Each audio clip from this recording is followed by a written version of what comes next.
கர்த்தருடைய நாமத்துக்கு ஸ்தோத்திரம் உண்டாவதாக. நீதிமான்கள் எலும்புகள் முறிக்கப்படுவதில்லை. தேவன் நீதிமான்களை பாதுகாக்கிறார். இயேசு கிறிஸ்து கூட சிலுவையில் 2 அறையப்பட்ட கல்லர்கள் கால்கள் எலும்பை மாத்திரம்தான் முறிக்கப்பட்டதை வச்சு இயேசு கிறிஸ்துவுடைய கால்களை முறிக்கப்படுவதில்லை. ஏனென்றால் அவர் ஒரு நீதிமான். இப்பொழுது நிறைய பேருக்கு ஆக்சிடெண்ட் ஆகி கால் உடைஞ்சி கை உடைஞ்சி இது மாதிரி எலும்புகள் முறிக்கப்படுதே. அப்போ அவங்க பாவிகளா? ஆமாம், நாம் பாவிகள் தான். ஆண்டவரை அப்படியே விட்டு விடாமல் நம்மளை என்ன செய்கிறார்? காயப்படுத்துகிறார், அடிக்கிறார், கட்டுகிறார், குணமாக்குகிறார் என்று வேதவசனம் சொல்லப்பட்டிருக்கிறது. எனக்கு அன்பானவர்களை, நம்மளை சுத்த பொண்ணாய் மாற்றி பரலோக ராஜ்யத்துக்கு நம்மளை தகுதியுள்ளவர்களாய் மாற்றுகிறார் தேவன்.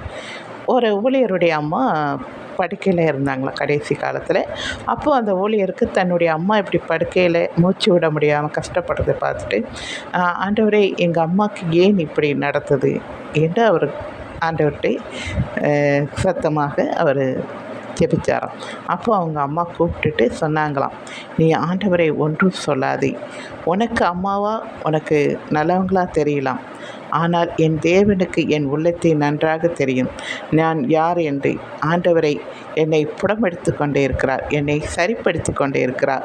அவரை ஒன்றும் சொல்லாதே என்று சொன்னாங்களாம். எனக்கு அன்பானவர்களை, எவ்வளோ அழகாக இருக்கிறது இல்லையா? ஆண்டவர் நம்மளை சரிப்படுத்தி பரலோக ராஜ்யத்துக்கு கூட்டிகிட்டு போகிறதுக்கு சில காரியங்களை அனுமதிக்கிறார். சரிங்களா? நீங்கள் நீதிமான்களாக இருந்து ஆண்டவருடைய பாதுகாப்பு கருத்துக்குள்ளே இருங்க என்று கேட்டுக்கொள்கிறேன். நன்றி.